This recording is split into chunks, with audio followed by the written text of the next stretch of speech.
Welcome to another episode of Cracklin' Rosie True Crime. I'm Rosie, and I'm so excited that you're here with me.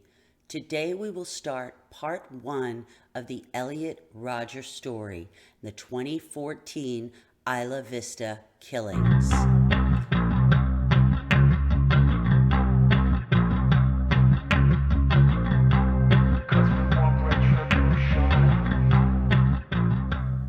My Twisted World, the story of Elliot Rodger by Elliot Rodger. Introduction. Humanity. All of my suffering on this world has been at the hands of humanity, particularly women. It has made me realize just how brutal and twisted humanity is as a species. All I ever wanted was to fit in and live a happy life amongst humanity. But I was cast out and rejected, forced to endure an existence of loneliness and insignificance, all because the females of the human species were incapable of seeing the value in me. This is the story of how I, Elliot Rodger, came to be. This is the story of my entire life. It is a dark story of sadness, anger, and hatred. It is a story of war against cruel injustice. In this magnificent story, I will disclose every single detail about my life, every single significant experience that I have pulled from my superior memory, as well as how those experiences have shaped my views of the world. This tragedy did not have to happen. I didn't want things to turn out this way, but humanity forced my hand, and this story will explain why. My life didn't start out dark and twisted.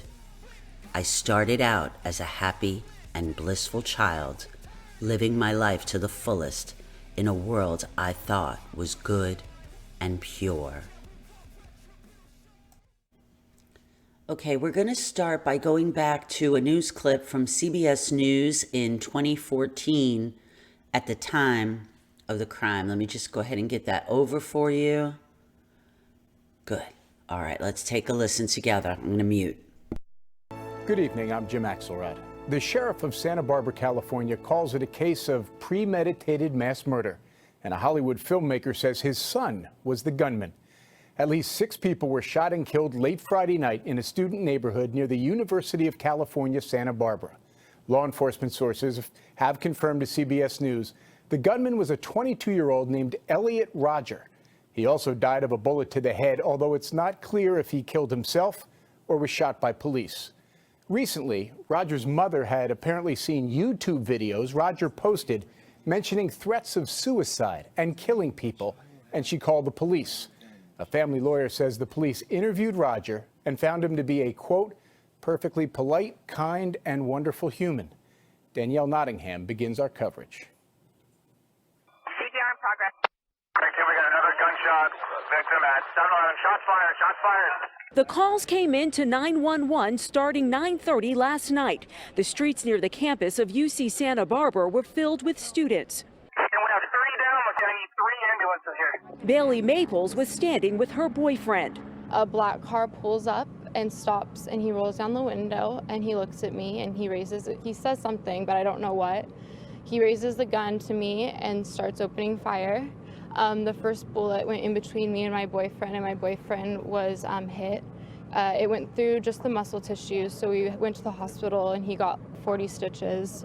The bullet grazed me, but there's a bruise, that's it. Jacqueline Taylor was walking home after a night out with a couple of friends. I just saw 4 gunshots, just seemed to be shooting randomly, you know, and there was a huge crowd of people, so I assume that, I don't know if he was aiming at anyone specifically, but I think he was intending to kill. Both girls got a close look at the gunman who Jacqueline and others recognized as the man in this YouTube video, Elliot Rodger. Oh, you popular kids.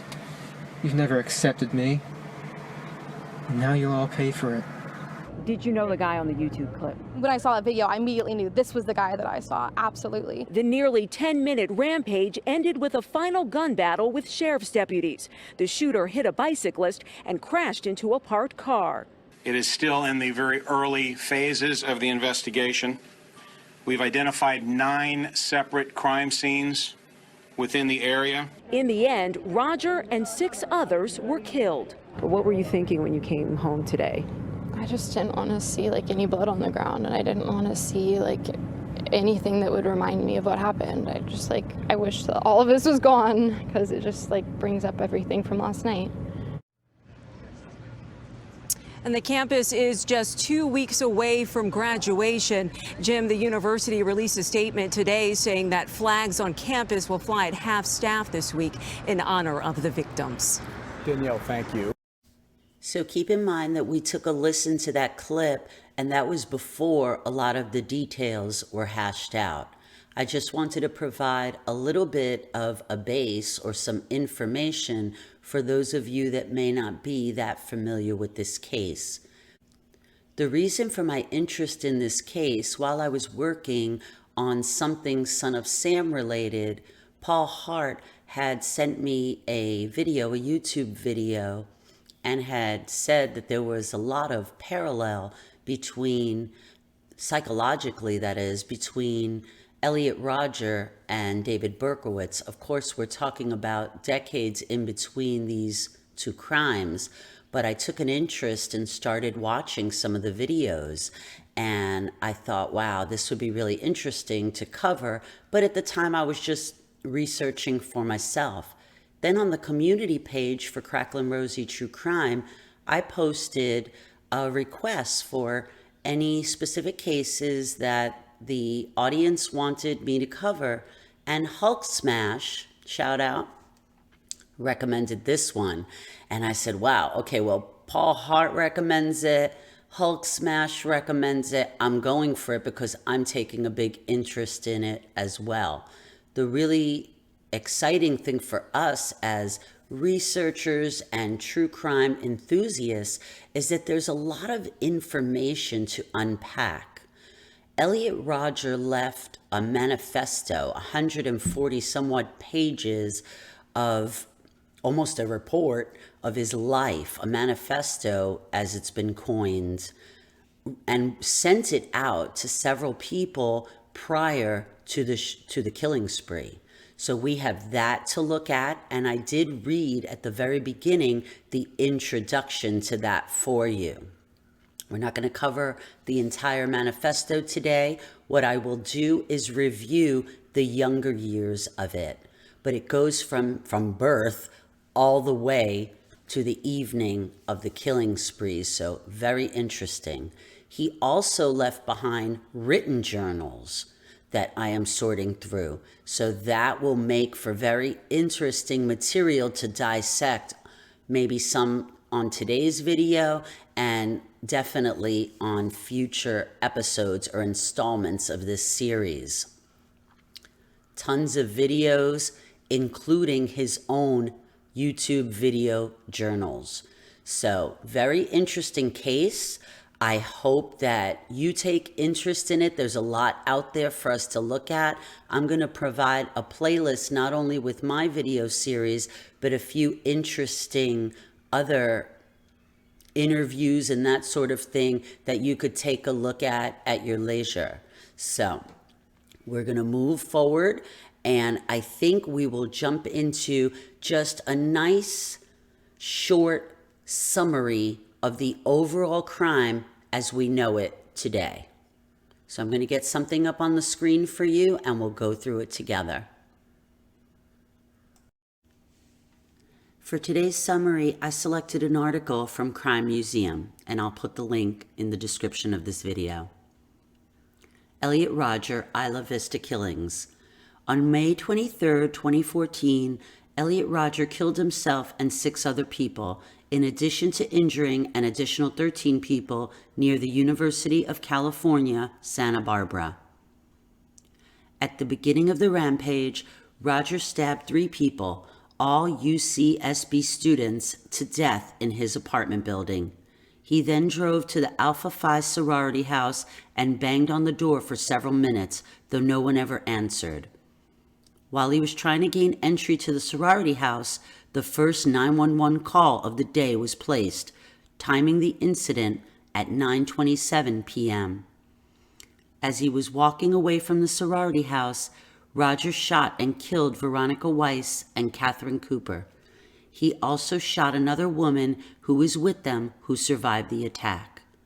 Rodger then returned to his car and drove to a deli 2 blocks away where he shot Christopher Martinez. As he drove away, he continued to shoot rounds from his car. He also shot at a police officer on foot who shot back. While continuing his driving rampage, Rodger hit a bicyclist and shot more rounds at pedestrians. He continued to drive, shoot pedestrians and police officers until he hit another bicyclist, as well as several cars. Rodger stopped his car, and when police removed him from the car, he had died of a self-inflicted gunshot wound to the head. The entire timeline of events took place in less than 20 minutes. Before he left for the sorority house, Rodger uploaded a video to YouTube entitled Elliot Rodger's Retribution, and we'll take a look at that today, in which he outlined his planned killing spree. He emailed the video in addition to a manifesto which he titled My Twisted World to his friends and family members, including his therapists. Soon after the killing spree, the videos and manifesto became available online. In the video and the manifesto, his motivation for killing appears to be a sense of anger and frustration over his inability to find a girlfriend, in addition to his hatred of women, interracial relationships, and racial minorities. Rodger himself actually was the product of an interracial relationship, as his mother is Malaysian. Of the 6 victims of the killing spree, all of them belong to at least one of the groups that Rodger heavily criticized: women and racial minorities. Many of the surviving victims also belong to such groups. In preparation for the attack, Rodger had legally purchased 3 guns. Investigators have pointed out that he likely had no issue passing any background tests to purchase a gun, as there was nothing in his history that would have raised any red flags. Rodger was raised in the affluent suburbs of Los Angeles, California. By the time that he was 8 years old, he was regularly seeing therapists. According to Rodger's journals, he was increasingly bullied in high school. When he was 18, Rodger began to reject the psychiatric treatment he was receiving and became more isolated and avoided friendships. 3 weeks before his killing spree, Rodger's parents became concerned after watching his YouTube videos and contacted the police, reporting that Rodger had planned attack and weapons to assist him. Police officers went to Rodger's apartment and interviewed him, though they did not do a search for the weapons and did not arrest Rodger after he told them that it was a misunderstanding. In response to the killings, there was a social media frenzy. On May 24th, the Twitter hashtag #YesAllWomen was created to give women an open forum to discuss their experience with misogyny, as a response to those who did not believe that Rodger's attack was motivated by his hatred of women. Since its creation, Twitter users have used the hashtag in over 1.5 million tweets. So that's a little bit of a summary. There are others. I hope that we're chatting away as this video premieres. We also have available, and I'd like to go through this in more detail and include it. Here we go on screen. I know it's not perfect, but that's okay. Isla Vista Investigative Summary. So this was a summary provided by the Santa Barbara County Sheriff's Office, and we're going to be going through that. we're going to be going through some journals. We're going to be going through the manifesto and video journals that Elliot Rodger created himself. So that was a brief summary. Again, I hope we're chatting away, and I am going to pull up the retribution video. It's horrifying. Give me a moment, guys. Tomorrow is the day of retribution. The day in which I will have my revenge against humanity. Against all of you. You will all be animals. You are animals, and I will slaughter you like animals. I hate all of you sexually active men. I hate you. I hate all of you. If I had it in my power, I would stop at nothing to reduce every single one of you to mountains of skulls and rivers of blood. Hey, Elliot Rodger here. I'm sitting in my car, making another entry in my collection of vlogs. Today I want to talk about the kind of men that girls are attracted to. You see, ever since I hit puberty, I've wanted girls, I've desired girls, I've been sexually attracted to girls, but they've never shown any attraction back to me. And during that time, I've tried to question why. Why aren't they attracted to me? Even though during the last 2 years I've tried really hard to appear as attractive as possible and to be as attractive as possible. And I've often made theories of the kind of guys that girls really are attracted to. After going to college for 2.5 years and seeing all of the horrific sights I've seen there, mainly all of the young couples walking about, the guys who actually have the hot girls, I've concluded that females have a very flawed and perverted form of sexual attraction. Like every time I drive around the area of my college, or just walking through my college, I see that all of the beautiful girls go for the big, obnoxious, boisterous, beefy jock types. Wow, so what did you think of that retribution video? It's just a clip of it, and while I go through other videos and find longer excerpts, I'll grab them and copy them so that we can include them maybe at the end of some of the videos like we like to do when we're saying our goodbyes. He shows such signs of immaturity. I mean, he was 22 years old. Yes, he was young. But when I was 22, I was so mature. And he likes to emanate this feel of grandeur. He puts such importance on himself. And I get it. We are the stars of our own movie. But he just seems to not care about anybody. It's all, him, and it's so much. And then you listen to him babbling in the second clip, which was an earlier clip to the retribution, and he's talking about how they didn't like him and the girls like a certain guy, and it's just such shit. Did he ever make an attempt to go to someone that he liked and be a normal person, talk? I mean, he wasn't a bad-looking kid. He was nice-looking. I know he had issues that he was on the shorter side. The girls didn't like him. He was very materialistic. He thought with the BMW, with the fancy clothes, with the expensive glasses, the girls were just going to fall to their feet. And yes, there are people out there like that. But at that age, I hope anyway that the kids aren't that devoted to the materialism. But evidently he was, and he thought that, the ladies should fall for him, but yet he was making no effort. He had no personality. Despite what most people think, there are some ladies out there that look for humor and, kindness and conversation.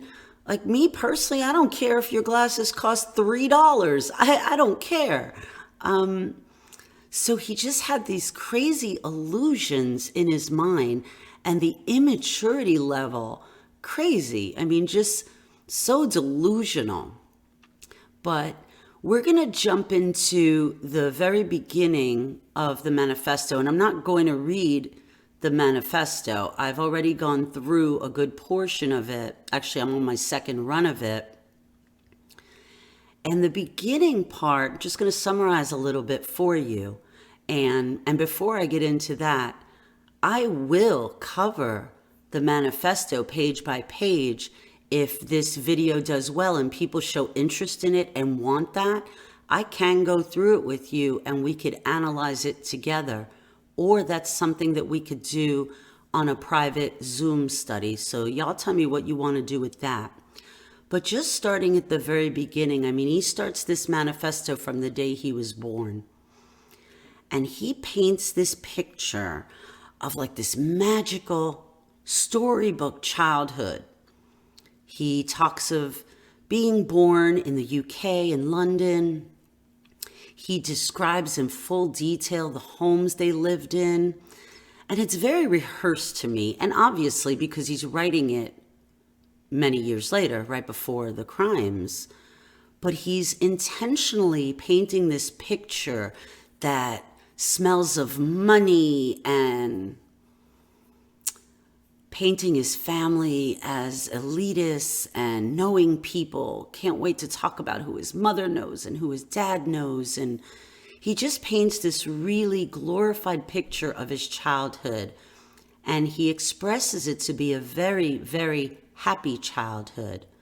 And then it goes into around 8 years old, he does start seeing mental health clinicians.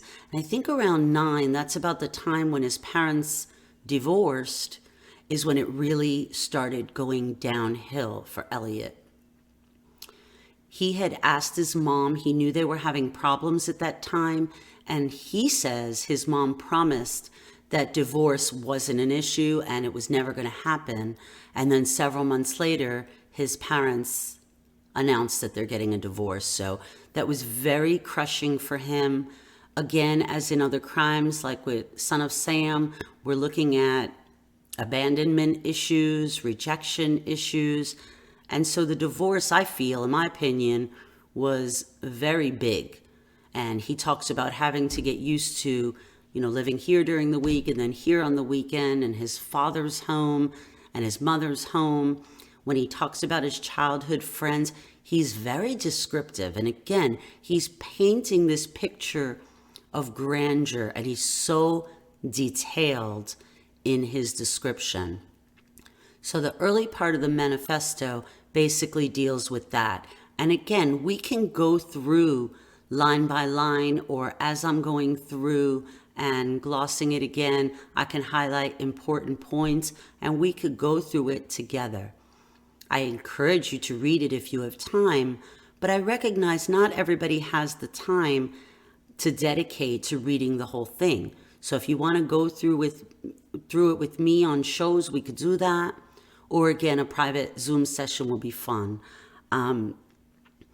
It sounded very rehearsed, very rehearsed. He's painting this picture for you and taking you step by step through his life.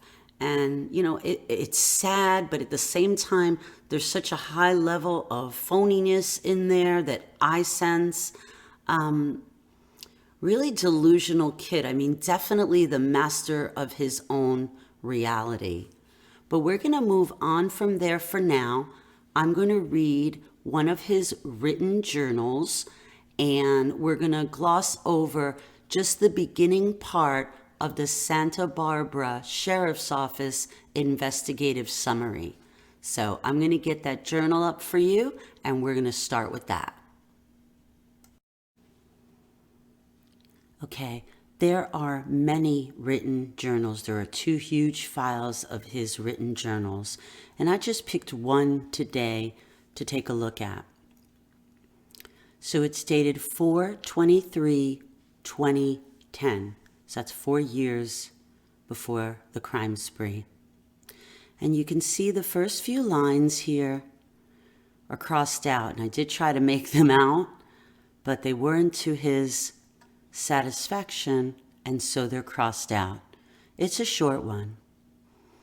It says, "All is quiet, but the horrible emotions rolling inside me clash and erupt like a great storm. Like a storm damages land and forest, the storm of fury racks me with pain, and yet, dot, dot, dot. With the power of my superior mind, I quell the storm with dexterous focus. The storm of fury eases and is banished back down to the core of my heart. The storm is gone, but the scar remains, as they always do." So remember, this is a few years prior. So this stuff was all brewing up within him. He's talking about this storm. Yeah, we all experience storms in our lives, but it's how we deal with life during those storms, right? It's really easy to be happy and positive when everything around us is going good. But when the hard stuff happens, it's not so easy. And he just, he alludes to this enormous amount of inner pain, of inner suffering. And, he really gets me with the power of my superior mind. Like he's above everybody, but at the same time, within himself, he has to be feeling so small. Now, he is a Leo. I'm not throwing astrology at you, but I'm going to anyway. I'm a Leo. And he does show signs of the ego part of Leo. I'm a soft Leo. I manage ego, and I have a very big heart, and so that helps a lot. He's in so much pain, and he's so jealous and so resentful. And, Leo is a strong fire sign. And if you don't manage some of those traits that come with that fire sign, this kind of stuff could happen. I'm not blaming it on him being a Leo. I'm just saying it doesn't help the situation. And I get it. I really get it. It's a sign that you have to manage the weaknesses of the sign. So ego to me, people are like, oh, you got a big ego. That's a weakness to me. Ego is weakness. Confidence, kindness, acceptance, gratitude, those are strengths.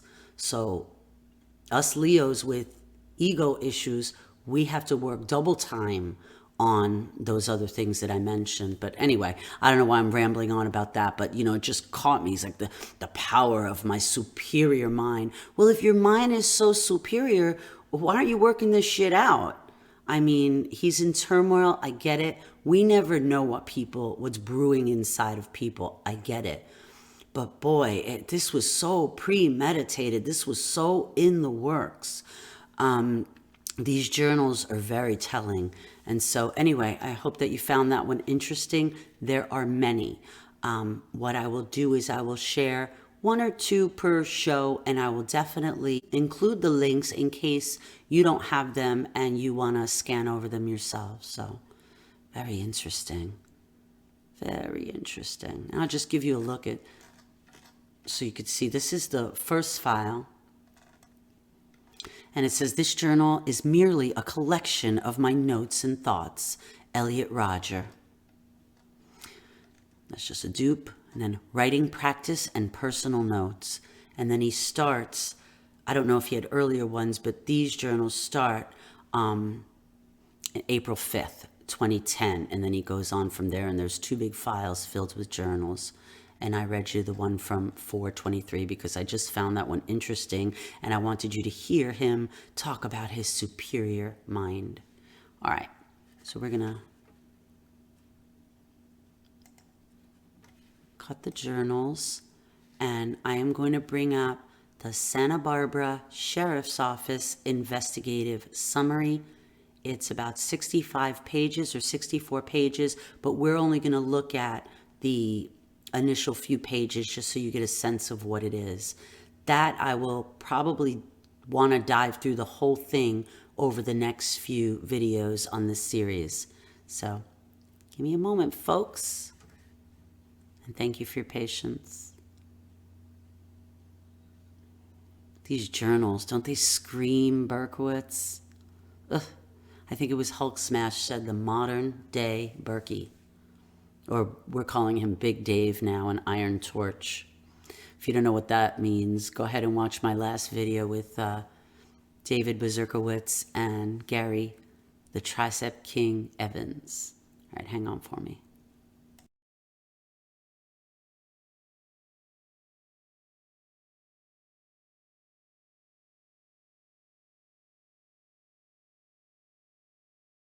Tomorrow is the day of retribution. The day in which I will have my revenge against humanity, against all of you. This chilling video shows Elliot Rodger, the 22-year-old Santa Barbara college student who police say killed 6 and injured 13 in Friday's mass shooting and stabbing spree. This day of retribution, a plan Rodger outlined in a 137-page manifesto obtained by CNN affiliate KEYT. Rodger wrote, "All of those beautiful girls I've desired so much in my life, but can never have because they despise and loathe me, I will destroy." A family friend, Simon Astaire, says Rodger sent his diatribe called My Twisted World to a couple dozen people, including his mother and father, not long before terrorizing the UC Santa Barbara campus. He wrote, "I will kill them all and make them suffer, just as they have made me suffer. It is only fair." Rodger's mother, Lichen, discovered the terrifying threat in her email at 9:17 that evening. She then discovered her son's last YouTube video titled Retribution. And I will slaughter every single spoiled, stuck-up, blonde I see inside there. Lichen then called Rodger's father at 911, the parents frantically racing to Santa Barbara from LA. Both parents en route when they heard the news. Shots fired. That they were too late. This was witness. It was a dark-colored BMW, one occupant, a male wearing a white shirt. On Sunday, the ATF and county sheriff's office searched the mother's home. Astaire says Rodger's parents now feel a, quote, pivotal moment was missed last month. 6 police officers conducted a well-being check on Rodger in April after his mother discovered other videos he posted online, documenting his, quote, loneliness and misery. But the officers say they found nothing alarming during their check. In his manifesto, Rodger expresses his devastating fear that police discovered his plan. "I would have been thrown in jail, denied of the chance to exact revenge on my enemies. I can't imagine a hell darker than that," he wrote. Astaire says Rodger had been visiting therapists on and off since he was 8, and in high school practically daily. Right before his killing spree, Rodger was seeing 2 therapists, Astaire describing him as reserved to a daunting degree. But Astaire also says the 22-year-old didn't appear to have violent tendencies and never expressed any fascination in guns. Okay, I have the investigative summary up on the screen. I realized that my monitor is off. I didn't want to have a latency problem, so you really don't need me on the screen. Isla Vista investigative summary, and this is from the Santa Barbara County Sheriff's Office. Of course, we know the crime spree was May 23rd, 2014. Bill Brown, Sheriff Coroner, and this report was prepared by law enforcement on February 18th, 2015. So we're not going through the whole thing today, but I believe that This is one of the most important things that we need to go through thoroughly because it is the police reports. So what I'm going to do today is just cover part of the executive summary, which is right here, and it will describe the crimes, the timeline, and then we will pick a time when we will go through it more thoroughly together. So this is just a couple of pages. Executive summary. The purpose of this report is to describe the chain of events leading up to the 6 homicides, 14 attempted murders, and 1 suicide that occurred in Isla Vista, California on May 23, 2014. This report documents the actions of the suspect, the tragic consequences of those actions, and the investigative follow-up. The report concludes that no prosecution is necessary as the perpetrator of the crimes is deceased. It is not the intent of this report to convey every piece of information contained in this voluminous investigation materials developed by the Santa Barbara County Sheriff's Office and other law enforcement agencies.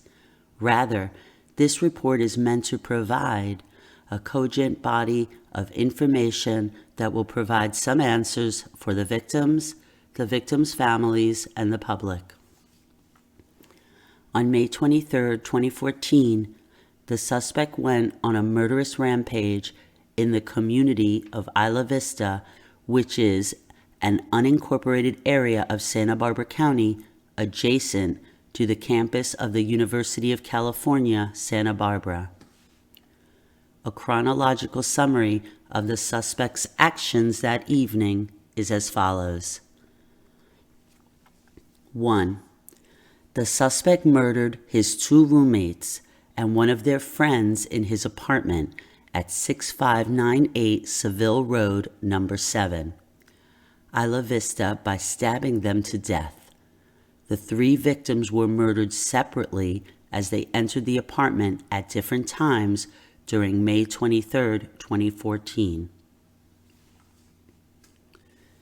Number 2, several hours after the initial murders, but minutes prior to the subsequent events, the suspect uploaded a self-made video onto the internet entitled Retribution and emailed a 137-page autobiographical manifesto to family members and acquaintances expressing anxiety, severe unhappiness, and anger.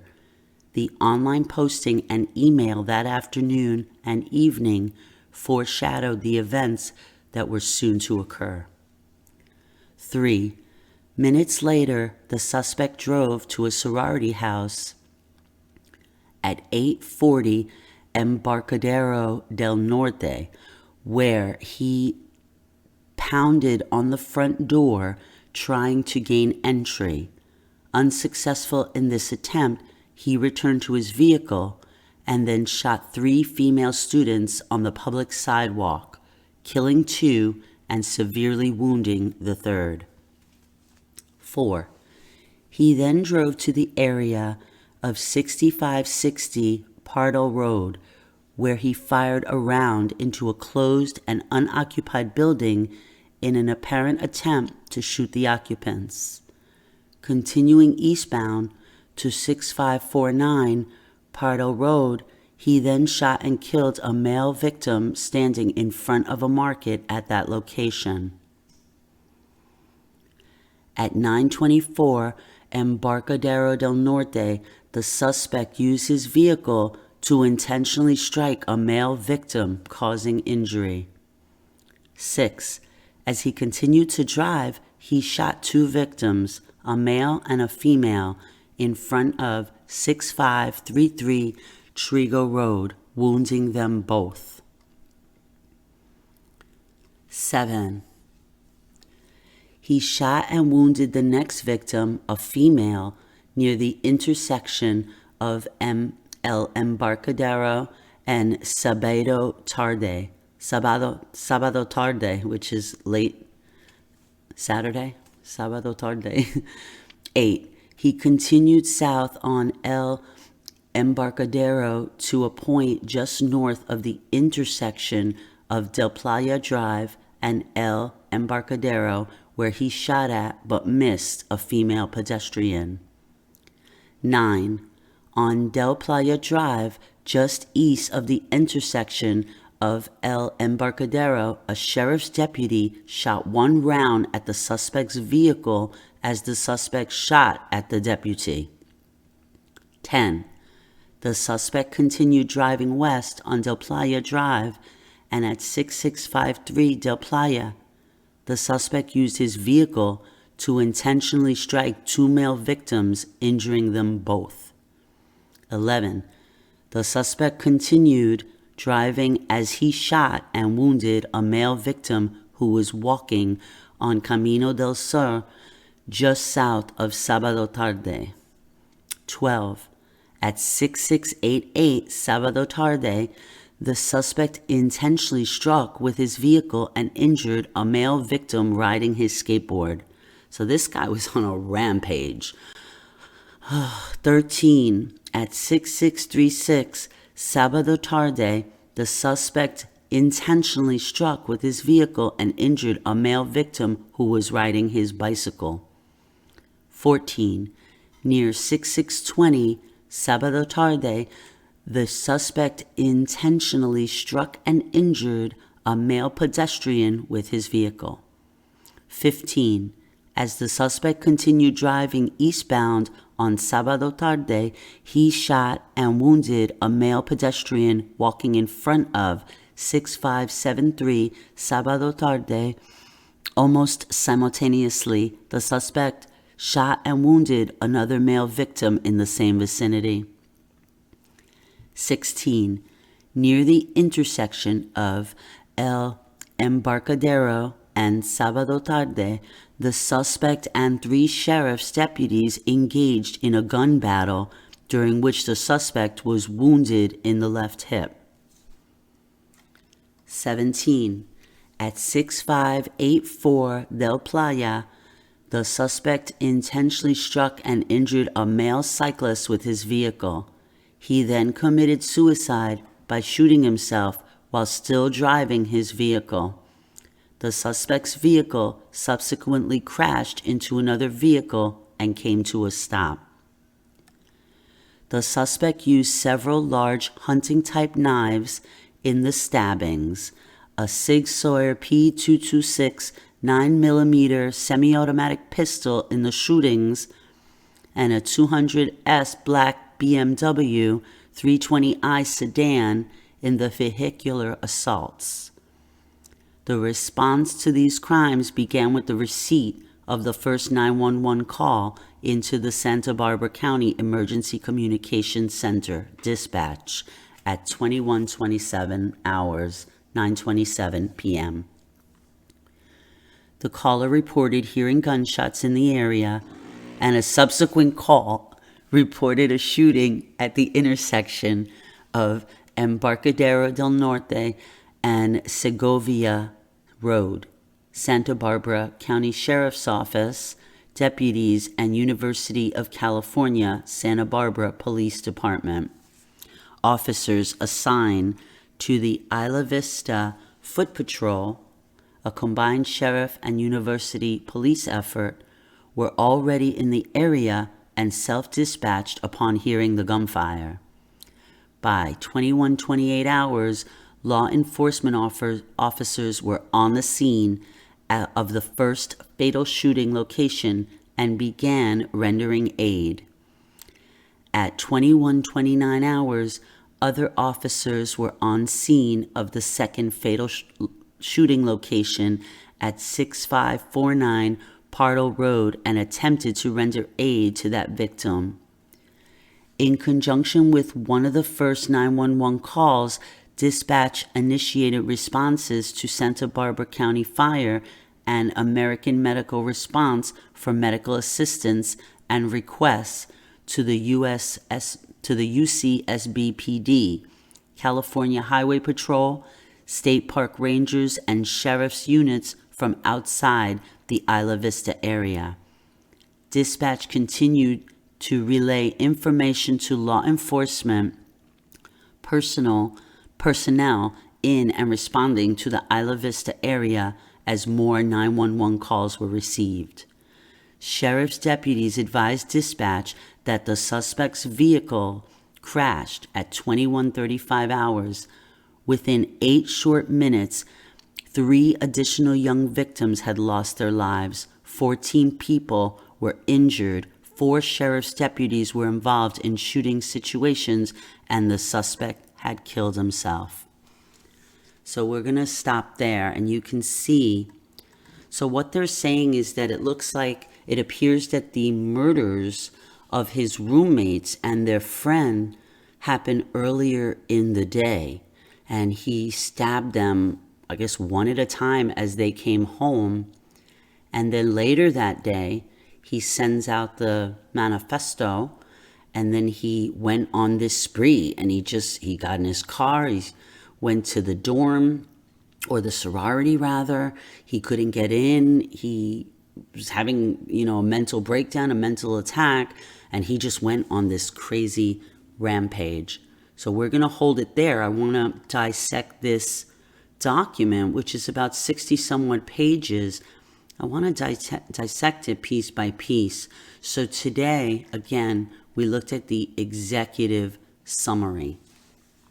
So they compile their reports, their information, and the sheriff's office put this together as required, I'm sure, for their files and the public to give information. So we're going to be looking at more of this. Again, we're going to be looking at more journals. We're going to dissect this investigative summary. We're going to look at the manifesto, but I did want to cover that today. So I'm going to get rid of this, come back on the screen for you. We will wrap it up for today, but I want to take a little poll. I think the very next session would be super fun if we could get a few people involved and either do a live or a Zoom study session. I think it would be really, really interesting to get some other information and opinions from the community members. I mean, we could sit here and read reports all day. I've already gone through this. I'm going through it again, and we'll dissect it together. But I think it would make for more interest if we work together on this. Anyhow, let me go ahead and get this off the screen. And I will come back to you on video. Yeah, so such an interesting case. I hope that you found some of the details interesting. I know a lot of you were familiar with this case because, like I said earlier, we had a recommendation from Hulk Smash. Thank you for your service, Hulk Smash. And Paul Hart had also recommended this a while back when I was doing something else with Berkowitz. So I'm glad that we're getting into this case, and I'm not glad for the case. It's horrific. But we do have a lot of information at our fingertips to be able to dissect and learn from, because hopefully that is part of the reason that that we look at these things, is that, what can we learn from them? It's really not about, making videos and views, but it is a good time getting the community together and studying with other people. It becomes kind of macabre, me always reading these murder reports and books and all that. So I'm really grateful that I could come and we have this modality where we can discuss the cases together and, bring some light to them and also get them out of your own head. But I did enjoy doing this video, and I am really getting into the paperwork. So, like I said a few moments ago, I would really like to get either the next installment or the one after that where we're doing it with a few members involved. So we could do that either in a study session, which I really like.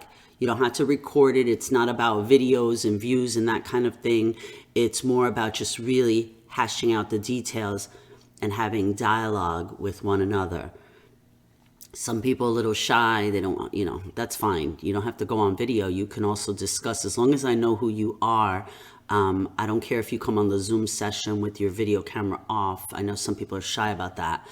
Not me though, obviously. I just woke up. So I'd like to do that, or figure out how to get this. I've been struggling with this ninja program, and what happens is I work on it and I finally get it where I'm like, okay, this is how you set the stage up, and this one could call in, that one could call in, and then I get it working, and then I don't use it, so I have to kind of go back and figure it out again. So if anybody in the community knows a better way where we can hook people up and get them on that isn't so complicated, that'd be awesome. The reason I'm looking at Ninja is because I taught myself this OBS program, and it seems like that's the best interface. But a lot of people are using different streaming apps. I was trying to avoid having to learn something else. I kind of dig the OBS program. It's very powerful. And I figured if I could teach myself this, I could teach myself anything. But I don't know why I'm struggling a little with the Ninja. Like I said, I get it and then I don't use it. And then I'm like, okay, retraining. But whatever the situation is, we'll figure it out. Tuesday nights are good for something like that. If anybody's interested, just let me know. You know all my details. You can get me on Gmail. You can reach me on Facebook. You could leave a comment here. You could talk to me in chat right now. But I really want to get the community more active. I think it makes for more interesting content. Anyway, I hope that you enjoyed this presentation. I have rambled enough, and I hope that you have a wonderful day wherever you are. Thank you so much for supporting the channel, and leave me a like. All right, guys, peace. Thank you so much.